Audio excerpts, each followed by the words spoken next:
블레셋과 이스라엘의 전투에서 이스라엘이 밀리게 되었습니다.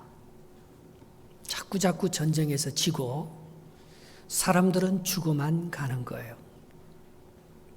그래서 엘리 제사장이 마지막으로 꺼낸 히든 카드가 법궤를 사용하는 것입니다.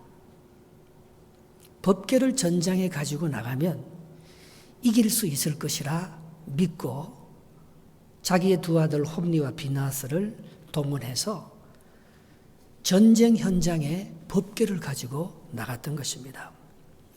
그것은 승리의 부족이 되어서 이스라엘에게 성공을 가져다 줄 것인 줄 생각했는 것입니다. 그런데 그렇게 하고 났는데도 엘리의 마음은 계속 불안한 거예요. 계속 떨면서 성전에 들어가서 기도하지도 못하고 성전 밖에 나와서 길가 의자에 앉아서 소식만 기다리고 있는 것입니다. 오늘 본문 13절이 그렇게 시작하고 있습니다. 13절 읽겠습니다. 시작. 그가 이럴 때에 엘리가 길 옆 자기의 의자에 앉아 기다리며 그의 마음이 하나님의 괴로 말미암아 떨릴 즈음이라. 그 사람이 성읍에 들려오며 알림에 온 성읍이 부르짖는지라 했습니다. 여러분, 문제가 생기면 어떻게 해야 됩니까? 모든 게 내 뜻대로 안 될 때 어떻게 해야 합니까? 차분히 성전에 들어가서 기도하지 못하고 초조하게 좋은 소식만 기다리고 있었습니다. 그러나 법궤를 내어준 것이 평강이 아니고 계속해서 마음을 쪼아오는 것입니다. 엘리의 실패는 하나님과의 단절에 있습니다.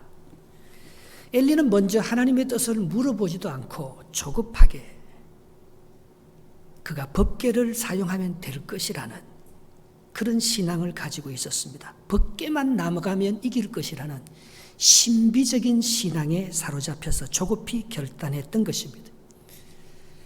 여러분, 우리 성도의 삶이라는 것은 사실 실제 싸움보다도 더 중요한 것은 내 마음의 싸움이에요. 영적 전쟁입니다. 여기서 우리가 어떤 결단을 하고 어떤 선택을 하느냐에 따라서 엄청난 다른 열매들이 우리에게 찾아온다는 것입니다. 여러분, 이런 똑같은 블레셋과 이스라엘과의 싸움에서 전쟁의 패배 소식이 들려오고 왕이 죽고 어려움을 당하는 가운데서도 전혀 다르게 반응하는 사람이 있습니다. 그것이 다윗입니다. 그는 이스라엘과 블레셋 싸움에서 패전 소식을 듣고도 이렇게 반응합니다. 정적 사울이 죽었습니다. 그의 세 아들도 다 죽었습니다. 이스라엘이 블레셋에 패했습니다. 이런 소식을 들었습니다. 그러나 이스라엘이 블레셋에 패했다고 해도 낙심하지 않아요. 자기의 정적인 그렇게 자기를 괴롭혔던 사울과 세 아들이 죽었다고 해도 그것 때문에 기뻐하지 않습니다. 그는 그 소식을 듣고 자기의 옷을 찢으면서 택한 백성들과 함께 하나님 앞에 나가서 통회하고 하나님의 도움을 구하는 것이 다윗의 자세였던 것입니다. 사무엘상 1장 11절 12절에 이렇게 말합니다. 이에 다윗이 자기 옷을 잡아 찢으며 함께 있던 모든 사람들도 그리하고 사울과 그의 아들 요나단과 여호와의 백성과 이스라엘 족속이 칼에 죽음으로 말미암아 저녁까지 슬퍼하며 울며 금식하더라 했습니다.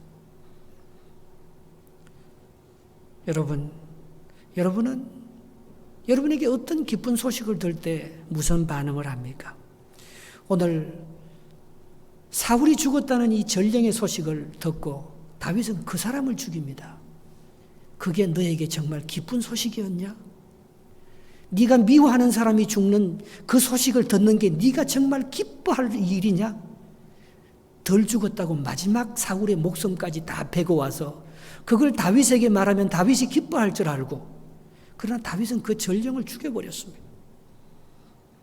엘리와 다윗의 차이가 뭐가 있습니까? 엘리는 하나님을 의지하지 아니하고 보이지 않는 하나님을 의지하지 아니하고 보이는 부적 같은 신비적인 신앙에 사로잡혀서 법궤를 의지하는 잘못된 신앙생활을 하고 있는 것입니다. 엘리의 믿음의 뿌리는 반석에 두지 아니하고 물체에 두었습니다. 그래서 그는 사람들의 소리에 귀를 기울이는 거예요. 무슨 소식이 들려올까? 전쟁에 이기느냐 저느냐 그 소식에만 매달려 있는 것입니다. 그러나 사람들의 부르짖는 소리는 기쁜 소식이 아닙니다. 거기에 따라서 엘리가 오늘 얼마나 흔들리고 있는지 모르고 있는 것입니다. 14절 말씀을 보겠습니다. 본문 14절입니다. 엘리가 그 부르짖는 소리를 듣고 이르되 이 떠드는 소리는 어찌 됨이냐. 그 사람이 빨리 가서 엘리에게 말하니 했습니다. 여러분, 엘리의 치명적인 약점은 낙심하는 거예요. 포기해버리는 것입니다. 승리가 일어나는 장소는 하나밖에 없습니다. 그것은 믿음의 자리인 것입니다. 내가 전쟁에 나가서 이길 줄도 모르고 질 줄도 모른다. 그런 두려운 마음을 갖고 법궤를 출동시키는 신비적인 신앙을 가지고는 참된 평안이 주는, 참된 믿음의 뿌리가 주는 승리의 주인공이 될 수가 없습니다. 이사야서 26장 3절에 이렇게 말합니다. 주께서 심지가 견고한 자를 평강하고 평강하도록 지키시리니 이는 그가 주를 신뢰함이니라 했습니다.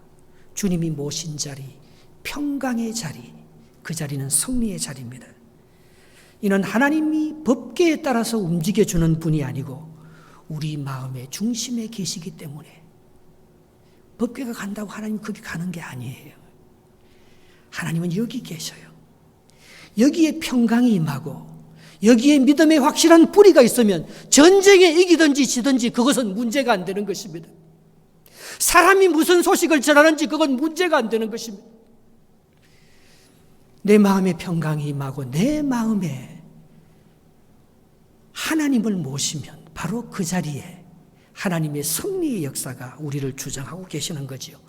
내 마음의 문을 열고 예수 그리스도가 들어오도록 하면 여기에 하나님의 나라가 임한 거죠. 그러면 전쟁이 벌써 이긴 거죠. 전쟁은 여기서 끝나는 거예요.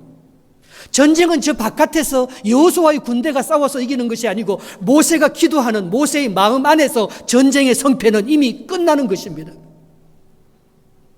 이사야 26장 2절에 이렇게 말합니다. 너희는 문들을 열고 신의를 지키는 의로운 나라가 들어오게 할지니라. 하나님은 우리의 믿음과 기도대로 반드시 그의 약속의 말씀을 지키시는 정말 좋으신 능력 있는 사랑의 하나님인 줄 믿습니다. 그분을 믿고 이 마음속에 평강과 믿음을 가지고 하나님의 나라가 내 안에 이루어졌으면 세상 나라는 다 이기는 거죠. 이때 평강이 하나님께서 우리의 마음에 자정하시는 것입니다. 신학자가 그랬어요. 고향은요, 장소가 아니고 사람이라는 것입니다. 여러분, 나를 받아주는 사람이 있으면 그 사람이 고향이에요. 우리 동신교회 다니다가 흩어져 있던 청년들이 말입니다. 때가 되면 다 찾아와요. 왜? 전에 내가 이 교회 다닐 때 힘들 때 누군가가 나를 받아줬거든요. 여기서 하나님의 사랑과 용서와 용납하심을 경험했거든요. 그 사람이 있기 때문에 그 사람을 찾아가는 거예요.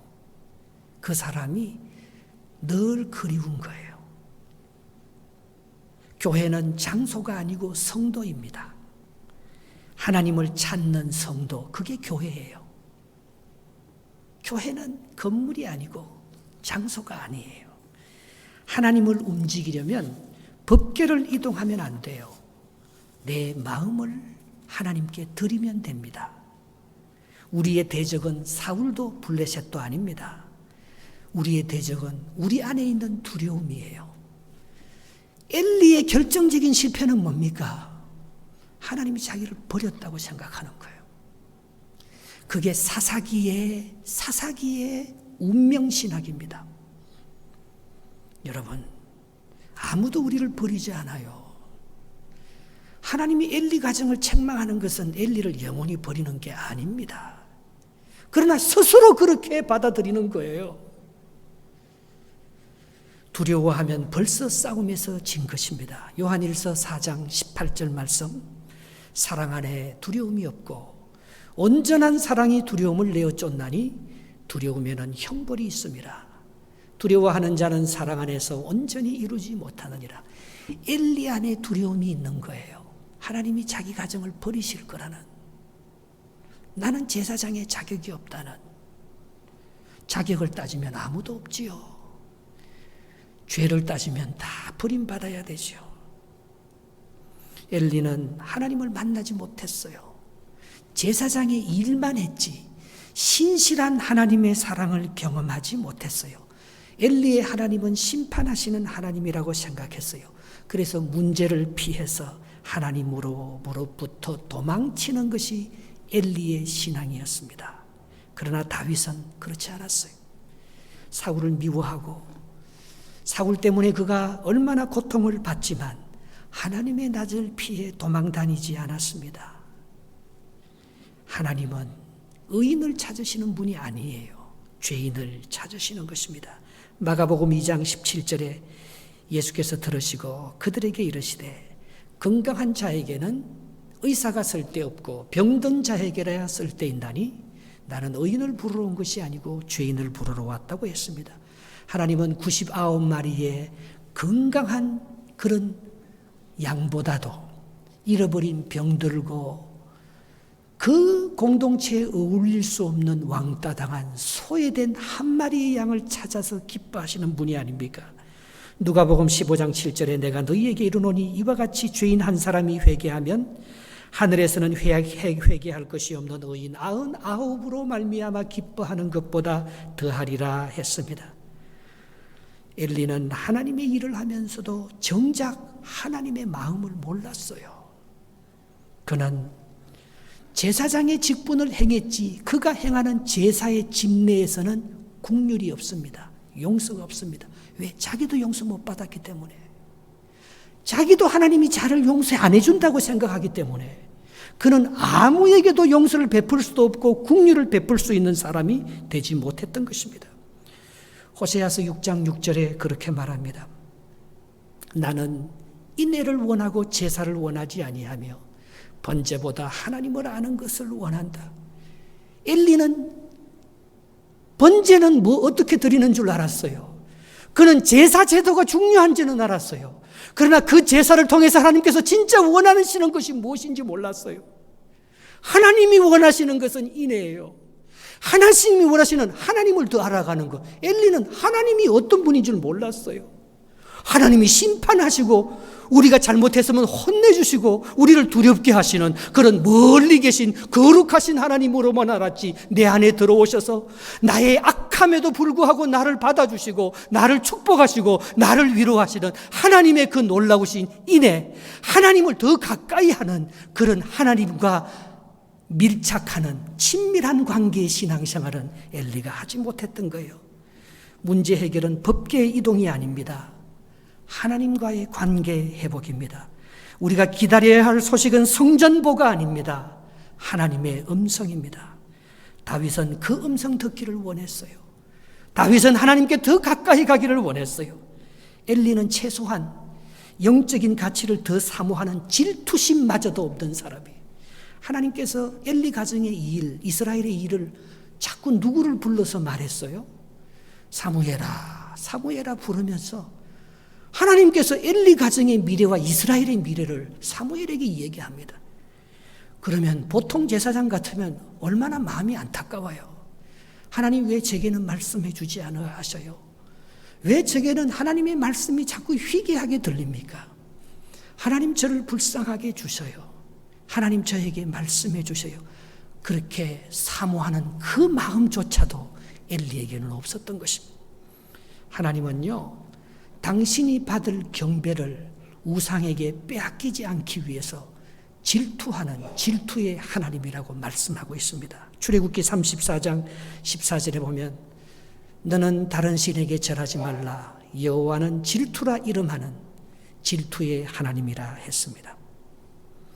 엘리의 이런 약점은 어디서부터 오는가 하면 눈이 점점 멀어지면서, 육신의 눈이 점점 멀어지면서 영적으로도 점점 어두워진다는 데 있었던 것입니다. 15절 말씀 보겠습니다.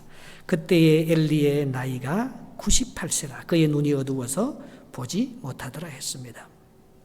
그의 안목이 어두워서 그는 하나님의 음성을 잘 분별해내지 못하는 영적 아이였던 것입니다. 사무엘상 3장 15절에도 사무엘이 엘리에게로 달려가서 이르되 당신이 나를 부르셨기로 내가 여기 있나이다 하니 그가 이르되 내가 부르지 아니하였으니 다시 누우라 하는지라. 그가 가서 누웠더니 하나님께서 사무엘을 부르실 때 엘리가 하나님의 음성을 들어봤으면 주여 내가 여기 있나이다 나에게 말씀해 주옵소서. 그렇게 하면 하나님께서 말씀하실 텐데 그 방법을 몰랐어요. 4번 부를 때까지 몰랐던 것입니다. 그는 하나님의 일을 하면서도 그분과 인격적인 교제를 나누지 못했습니다. 그의 눈이 어두워서 그의 몸도 그의 영안도 어두워졌던 것입니다. 여러분, 우리 몸에서 제일 중요한 역할을 하는 기관이 뭐라고 생각합니까? 눈이에요. 눈은 우리 몸의 90%예요. 이게 눈에 안 들어오면 말입니다. 머리도 모든 신경과 감각과 중추신경도요 다 올 수도 없다는 거예요. 여기 들어옴으로 말미암아 다 이게 눈이 얼마나 중요합니까? 그래서 마태복음 6장 22절 23절에 눈은 몸의 덩불이니 이러므로 내 눈이 성하면 온몸이 밝을 것이요 눈이 나쁘면 온몸이 어두울 것이니 그러므로 내게 있는 빛이 어두우면 그 어두움이 얼마나 더하겠느냐 했습니다. 여러분, 저게 눈이 밝다는 것은요, 그래서 내게 있는 빛이 들어와서 어둠을 몰아친다는 것은요, 내 안에 예수님이 계시다는 거예요. 여기에 예수님이 계시면 아무리 육신의 눈이 어두워도 더 큰 하나님의 나라와 영적인 세계를 볼 수 있습니다. 40년간 제사장 직분을 행했으면 오늘 엘리의 나이가 몇 살이라고 되어 있어요? 98세라고 되어 있어요. 베테랑 중에 베테랑 아닙니까? 그의 눈은 점점 어두워지고 그의 육신은 나약해도 얼마나 기도하는 종이었다면, 하나님과 더 가까이 친밀한 종이었다면 저쪽에서 한마디만 악해도 하나님의 뜻이 어디 있는지, 하나님의 참된 사랑과 긍휼의 의도가 어디 있는지 그걸 다 알고도 나볼 수 있는 제사장이 되어야 되잖아요. 그러나 그렇게 오랫동안 신앙생활을 했으면서도 그렇게 모든 사람들의 죄를 대속하면서 하나님과의 관계를 회복시켜주는 그런 중보자였으면서도 그는 그런 하나님의 사랑과 위로를 경험하지 못하는 점점 어두운 가운데로 들어가는 제사장이었던 것입니다. 그래서 그는 사람들이 들려주는 소리에 반 귀를 기울이고 있는 모습을 볼 수가 있습니다. 그런데 사람들은요, 우리에게 절대 좋은 소리를 들려주지 않습니다. 흉한 소식이 들려오는 거예요. 16절 17절 말씀을 한번 읽어봅시다. 그 사람이 엘리에게 말하되 나는 진중에서 나온 자라. 내가 오늘 진중에서 도망하여 왔나이다. 엘리가 이르되 내 아들아 일이 어떻게 되었느냐. 소식을 전하는 자가 대답하여 이르되 이스라엘이 블레셋 사람들 앞에서 도망하였고 백성 중에는 큰 사륙이 있었고 당신의 두 아들 홈니와 비느하스는 죽임을 당하였고 하나님의 궤는 빼앗겼나이다. 여러분, 어떤 소식이 들어왔습니까? 정말 흉악한 소리가 들려요. 전쟁에 졌습니다. 사람들은 다 도망가 버렸습니다. 그 중에 당신이 기다리는 당신의 아들 홈니와 비느하스가 전사했습니다. 법궤도 빼앗겼습니다. 이런 소식이 들려왔던 것입니다. 이거는 복음이 아니고 기쁜 소식이 아니고 흉한 소식입니다. 여러분, 오늘 이런 사실은 사무엘이 예언을 통해서 다 말씀했던 거예요. 그 예언의 말씀이 그대로 이루어진 거예요. 사무엘상 3장 13절에 사무엘이 이런 음성을 들었지 않았습니까? 내가 그의 집을 영원토록 심판하겠고 그에게 말한 것을 그가 아는 죄악 때문이니 이는 그가 자기 아들들이 저주를 자청하되 금하지 아니하였음이니라. 네가 자식을 그 모양으로 키웠으니까, 네가 제사장 직분을 거기까지밖에 못했으니까 너의 가문은 망하고 이스라엘 백성들은 빼앗기고 법궤는 도난당한다. 그 예언의 말씀대로 오늘 엘리는 그걸 다 이루어가는 거예요. 그런데 문제는 흉한 소식을 듣는 엘리의 반응이었습니다. 여러분이 이런 소식을 들었다면 어떻게 반응했을까요? 다윗은 이런 흉한 소식을 들으면 어떻게 반응했을까요? 저도 신앙생활 처음 할 때는요, 누가 뭘 한 소리 하면 그 흉한 소리를 내가 소화를 못 시켜내는 거예요.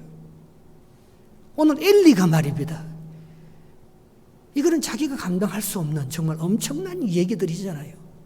한 가지 일이 아니고 두 가지, 세 가지 막 계속된 저주와 흉한 소식과 나쁜 것들이 자꾸만 일어날 때 엘리가 이걸 감당하지 못하는 거예요. 그러나 다윗은 어땠냐 말입니다. 시편 112편 7절에 다윗은 이렇게 말합니다. 그는 흉한 소문을 두려워하지 아니하며 여호와를 의뢰하고 그의 마음을 굳게 정하였도다 했습니다. 여러분, 엘리는 이 흉한 소식을 운명으로 받아들였어요. 운명. 사무엘이 예언했으니까, 하나님께서 그렇게 말했으니까 나는 그렇게 앞으로 망하고 우리 이스라엘은 패배할 수 없는 운명적 사건으로 그가 받아들인 거예요. 저주를 그가 그대로 받는 모습을 볼 수 있습니다. 이것은 엘리의 신관이 잘못됐기 때문이에요. 엘리의 믿음의 기초가 반석 위에 놓이지 아니하고 모래 위에 쌓은 그런 잘못된 신앙의 뿌리를 가지고 제사장의 일을 하고 믿음의 일을 하기 때문에 오늘 엘리가 망하는 것입니다. 여러분, 하나님은 절대로 좋으신 하나님입니다. 하나님은 심판의 하나님이 아닙니다. 사사시대의 저주는 하나님의 음성을 잘못 듣는 거예요. 사사시대의 저주는 하나님께서 우리를 잘못하면 우리를 영원히 버리실 것이라는 하나님에 대한 거룩한 하나님, 두려운 하나님, 멀리 계신 하나님, 이것은 이슬람의 신관하고 똑같습니다. 브라만이나 힌두교의 신관하고 똑같은 운명적인 사건입니다. 하나님께서 그렇게 말했으면 그렇게 심판받을 수밖에 없을 것이라고 스스로 단정 짓는 것입니다. 이것은 구약을 읽을 때에 모세의 얼굴에 가려웠던 수건이 벗겨지지 않아서 문자 그대로 그것을 받아들이고 하나님께서 우리를 징계하시고 심판하시는 하나님의 참 의도를 헤아리지 못하는 율법의 저주 아래 있는 것입니다. 예수님은 날 때부터 소경된 자를 만났습니다. 사람들은 그를 운명적으로 판단합니다. 예수님, 이 사람이 무슨 죄가 많아서 이렇게 소경으로 났습니까? 그 부모가 어떤 나쁜 짓을 해서 아들의 열매가 이렇게밖에 맺히지 않았습니까? 그렇게 물었습니다. 본태생 맹인이었습니다. 그러나 주님은 그의 불행에 대한 정의를 새롭게 해석해냅니다. 요한복음 9장 3절에 예수께서 대답하시되 이 사람이나 그 부모의 죄로 인한 것이 아니라 그에게서 하나님이 하시는 일을 나타내고자 하심이라. 그렇게 말하면서 실로암에 가서 씻으라고 합니다. 여러분, 저주와 운명의 산물인 우리가 아닙니다. 지금 우리가 당하는 모든 일들은 죄의 결과만은 아닙니다. 하나님은 더 좋은 계획을 갖고 계시다는 거예요. 우리가 받은 것은 율법 아래 받은 종의 영이 아닙니다. 심판의 영이 아닙니다. 양자의 영을 받았어요. 그래서 우리는 매를 더 맞을수록 더 심판을 받을수록 양자의 영을 받았으니까 영원히 버리는 하나님, 그런 하나님이 아니니까 더 가까이 가서 아버지를 아버지라고 불러야 되는 것입니다. 로마서 8장 15절. 저는 성경에 나오는 구절 중에서요, 이 구절이 제일 좋아하는 구절 중에 하나입니다. 같이 한번 읽어보겠습니다. 너희는 다시 무서워하는 종의 영을 받지 아니하고 양자의 영을 받았으므로 우리가 아빠, 아버지라 부르짖느니라 했습니다. 여러분, 우리는 때로는 버림받은 것처럼 느껴질 때가 있습니다. 내가 감당하기 힘든 무거운 짐을 지고 죽고 싶을 때가 있습니다. 내 자신이 너무 미워 내 자신도 용서하지 못할 때가 있는 것입니다. 그때 여러분 어떻게 합니까? 엘리처럼 그렇게 하시겠습니까? 하나님이 엘리 가정을 심판하는 게 정말 목적이었습니까? 하나님은 우리를 때리고 영원히 버리는 것이 하나님의 성품입니까? 아니라 했어요. 그분은 우리의 아빠, 아버지예요. 자식이 아무리 잘못돼 보십시오. 내 같으면 벌써 버렸어요. 저 정도 되면. 그러나 부모는 안 버립니다. 혹시 너를 낳은 너의 어머니가 그 뱃속에 있는 자식을 버릴지라도 하나님은 우리를 안 버립니다. 우리는 구약의 하나님을요 잘못 이해할 때가 많습니다. 그럴 때요 저는 정말 내가 밉잖아요. 내가 스스로 어떻게 그 죄악에서 빠져나올 수 있습니까? 내가 어떻게 그 저주에서 빠져나올 수 있습니까? 엘리도 못 빠져나오는데 그러나 다윗은 빠져나오는 거예요. 저는 그럴 때 이렇게 합니다. 내 몸을 이렇게 콕 붙잡고, 여러분 우리 몸에는 다 이게 신경물질이 있어요. 여러분도 사랑받아야 돼요. 내가 내 안에 있는 못난 나, 내가 내 안에 있는 거역하고 불순종한 그 죄된 나, 그 어리고 못난 그 죄된 나를 콕 안아주면서요, 미안해, 미안하다, 내가 그것밖에 안 돼서 용서해줘, 미안해 태겸아, 미안해, 정말 미안해. 그러면은요 저 깊숙한 곳에서부터 그런 음성이 들려옵니다. 괜찮아요, 사랑해요, 괜찮아요. 하나님은 아마 그렇게 말씀하실 것입니다. 엘리의 흉한 소식을 듣고 엘리는 자기 삶을 포기해버립니다. 오늘 본문 18절 한번 읽어보겠습니다. 18절 시작. 하나님의 괴를 말할 때에 엘리가 자기 의자에서 뒤로 넘어져 문 곁에서 목이 부러져 죽었으니 나이가 많고 비대한 까닭이라. 그가 이스라엘 사사가 된 지 40년이었더라 했습니다. 여러분, 한두 번의 실패가 우리를 멸망으로 몰아가지 않습니다. 또 다른 실패를 두려워하여 내가 거기서 삶을 포기하기 때문에 우리는 불신앙으로 죽는 거예요. 엘리는 믿음의 사람이 아니에요. 전쟁에 졌다고 인생이 끝나지 않습니다. 자식이 죽었다고 엘리 가문이 망하지 않습니다. 법궤가 빼앗겼다고 제사장직이 끝난 게 아니에요. 자기가 끝내는 거예요.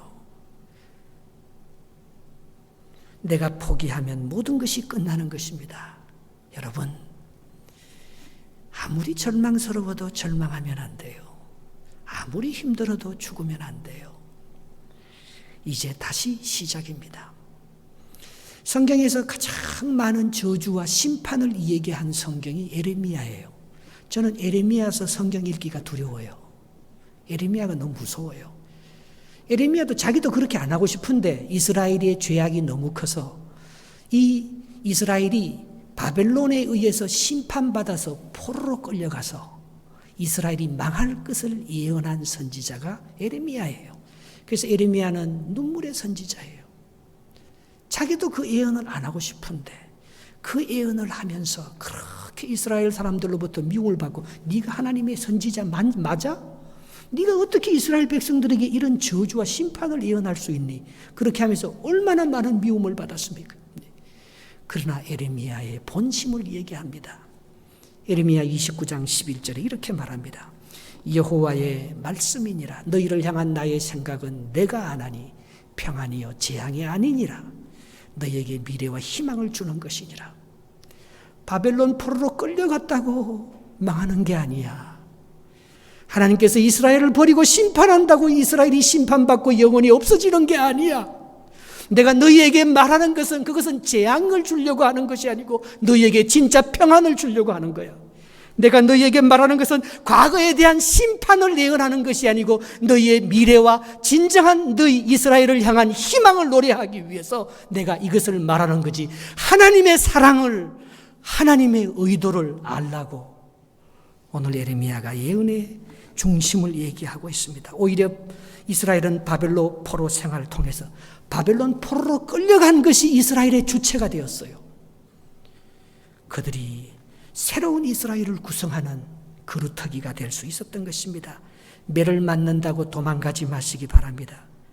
하나님이 심판한다고 우리를 버린 것이 아니라는 것입니다. 하나님은 절대 뽑지 않습니다. 이사야 42장 3절 4절에 이렇게 말합니다.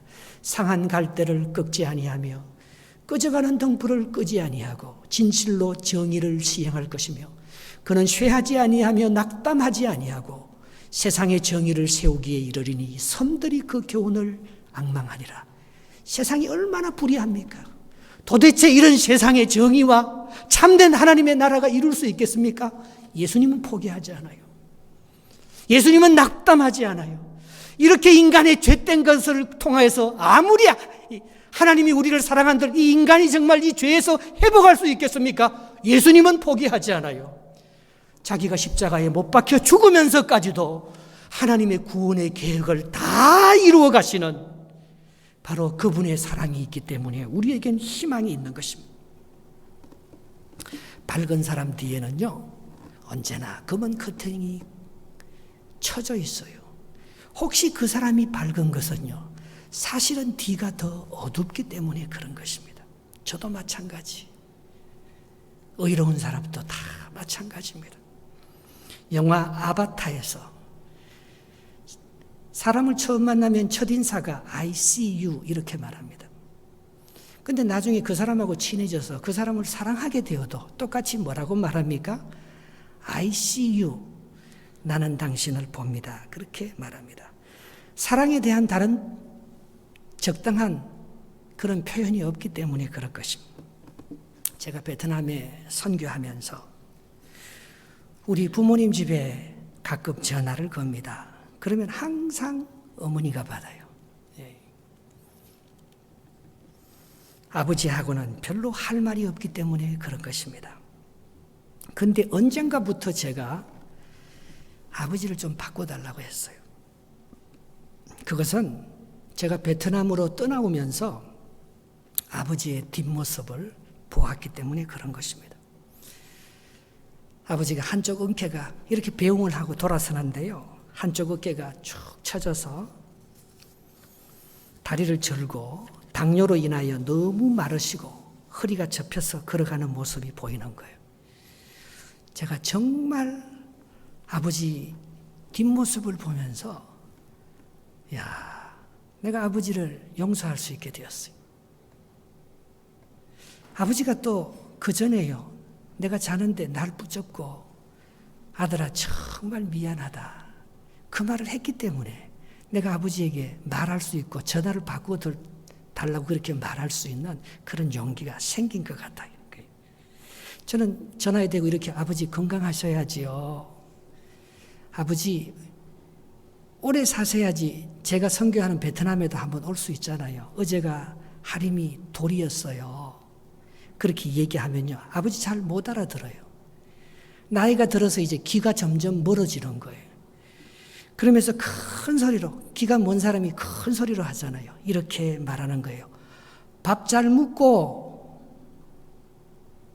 몸 조심하고 전화세 나온다. 빨리 끊자. 그 세 마디만 하는 거예요. 그런데 어느 날부터 말입니다. 그 세 마디가 내게 다르게 해석이 되어 들려오는 거예요. 밥 잘 먹고 ICU예요. 내가 너를 사랑한다는 거예요. 몸 조심하고 내가 널 위해서 기도한다는 거예요. 전화세 나온다. 빨리 끊자. 너 빨리 보고 싶다는 거예요.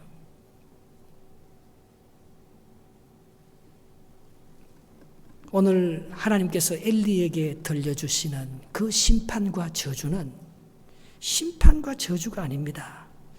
하나님께서 엘리에게 그렇게 하면 내가 너를 사랑하고 내가 너희 아들들을 더 사랑하고 그들을 위해서 기도해 주며 내가 너를 가까이에서 만나보고 싶구나. 하나님이 그 말씀을 엘리에게 전해주는 거예요. 그런데 엘리는 하나님의 그 속사정을 전혀 몰라주고 심판의 매로 해석하여서 하나님으로부터 영원히 버림받았다고 판단하고 있는 것입니다. 그래서 그는 어떤 행동, 그의 행동이 어떤 결과를 낳는지 몰랐어요. 그렇게 엘리가 삶을 포기하고 죽어버렸을 때 그 집 가문이 어떻게 되었습니까? 20절, 21절 보겠습니다. 20절, 21절입니다. 시작. 죽어갈 때에 곁에 서 있던 여인들이 그에게 이르되 두려워하지 말라. 내가 아들을 낳았다 하되 그가 대답하지도 아니하며 관념하지도 아니하고 이르기를 영광이 이스라엘에게서 떠났다 하고 아이 이름을 이가봇이라 하였으니 하나님의 계가 빼앗겼고 그의 시아버지와 남편이 죽었기 때문이라 했습니다. 이때 그 둘째 아들 비느하스의 아들의 부인 며느리가 아기를 낳고 있잖아요. 그런데 남편이 죽었다는 소식도 정말 힘든 소식인데 자기 시아버지가 그렇게 죽어버렸다. 그 소식을 듣자 희망의 줄을 놔버렸습니다. 해산을 받는 여인들이 힘내십시오. 두려워하지 마십시오. 아들입니다. 축복입니다. 그렇게 얘기해줘도 그건 전혀 관념치도 않고 들리지도 않았어요. 그 아이 이름을 뭐라고 짓고 죽어버립니까? 이가봇이라. 그렇게 이름을 짓고 자기 죽어버리는 거예요. 히브리어로 이가봇, 히브리어로 이자는 접두사입니다. 이스라엘도 이자는 뜻이 없어요. 간탐사, 앞불사. 이가봇의 이자는 앞불사. 어디에 있느냐? 그런 감탄사입니다. 탄식어입니다. 카보드는요, 영광입니다. 영광이 어디 있느냐? 앞불사. 영광이 없어져 버렸네. 하나님께서 우리 가족을 버리셔 버렸네. 그런 뜻입니다. 엘리가 조급하게 법궤를 전쟁으로 끌어내었다가 그 결과는 엄청난 결과를 낳았습니다. 엘리가 하나님과의 교제를 바르게 하지 못하고 하나님의 사랑을 그가 깨닫지 못하고 하나님이 자기를 버렸다고 생각할 때에 그 사랑이 그들의 자식에게도 전달되지 못했습니다. 여러분, 하나님의 사랑이 우리에게 임하면 이웃의 사랑이 보이고요, 공동체의 사랑을 회복시켜 주실 줄 믿습니다. 우리의 관건은요, 하나님의 사랑을 경험하는 거예요. 그게 사사기의 불행이고 사무엘상의 불행이에요. 하나님의 영광이 떠나기는 왜 떠나요? 하나님은 엘리 가정을 버리지 않습니다. 회복시키기를 원하시는 것입니다. 하나님께 가까이 가면 흉한 소식도 기쁜 소식으로 들리는 거예요. 하나님의 축복은 고통의 저주의 껍데기 속에 갇혀서 오는 것뿐이지 그 안에는 하나님의 축복과 사랑이 있는 거예요. 요셉은 끝까지 그것을 붙잡았습니다. 어떤 일이 있어도 하나님께서 나를 축복하시고 나를 통해서 하나님의 위대한 꿈의 역사를 이루어 가시는 좋으신 하나님이지, 내가 비록 잘못되고 내가 이렇게 노예로 팔리고 내가 억울한 누명을 쓰고 내가 감옥에 갇히고 내가 어떤 저주를 받아도 이 저주가 나의 인생을 저주로 끝마치게 하지 않는다는 그 믿음의 확신을 가지고 요셉은 살았습니다. 창세기 50장 19절 20절에 보면 아버지 야곱이 죽고 형들이 와서 얼마나 걱정하는지 몰라요. 요셉이 그들에게 이르되 두려워하지 마소서, 내가 하나님을 대신하리이까. 당신들은 나를 헤아려 하였으나 하나님은 그것을 선으로 바꾸사 오늘과 같이 많은 백성의 생명을 구원하게 하시려 했습니다. 나의 이 고난으로, 나의 이 심판으로, 나의 이 저주로 말미암아 하나님께서 더 잘되게 하기 위해서, 하나님께서 분명한 더 큰 축복을 우리 가문과 여러분 형제들에게 베풀게 하기 위해서 하나님께서 나에게 이런 고통을 줬으니 아버지 돌아갔다고 아버지 얼굴 보고 내가 형님한테 잘해주는 줄 아십니까? 걱정하지 마세요. 내가 앞으로 형님한테 더 잘할 것입니다. 형님의 자녀들도 내가 다 거둘 것입니다. 조금도 염려하지 마세요. 진심으로 사랑하면 말입니다, 다 풀리는 거예요. 가족도 살리고 이웃도 살리고 민족도 살리는 거예요. 그러나 상대방의 공격을 내 판단으로 조급히 받아치면 다 망하는 거예요. 그것이 법궤를 내어주는 것입니다. 그러므로 우리가 사는 길은요, 사랑으로 서로 용납하고 받는 것입니다. 주님은 여러분들을 간사한 야곱이라고 부르지 아니하고 나의 친양자 자녀인 이스라엘 내 백성이라고 부를 것이라고 약속하지 않았습니까? 여러분의 자녀는 영광이 떠난 이가봇이 아닙니다. 하나님의 영광이 함께하는 이스라엘 백성인 것입니다. 오늘 여러분 사무엘상을 잘못 읽으면 안 돼요. 하나님께서 엘리의 잘못을 심판하시는 그런 못된 하나님, 진노의 하나님이라고 보면 나의 인생은 영원히 풀리지 않습니다. 돌아오게 하는 거죠. 그래서 선지서의 주제는 수브, 돌아오라.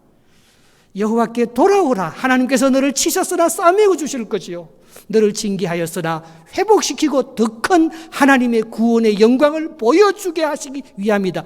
그게 선지서의 주제예요. 그게 예수님의 생애의 주제예요.